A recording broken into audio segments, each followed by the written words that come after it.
Bismillahirrahmanirrahim. Allahu Akbar, Allahu Akbar, Allahu Akbar. Walillahil hamd.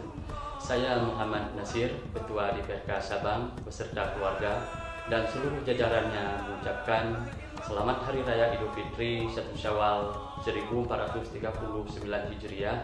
Minal aidin wal faizin. Mohon maaf lahir dan batin.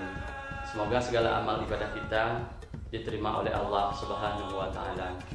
Dengan momentum Hari Raya Idul Fitri ini, mari kita saling menyambung silaturahmi dan saling maaf-memaafkan, dan mari kita tingkatkan kepedulian pada sesama umat Muhammad sallallahu alaihi wasallam, terutama kepada anak yatim dan fakir miskin.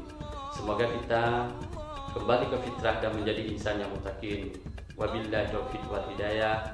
Assalamualaikum warahmatullahi wabarakatuh.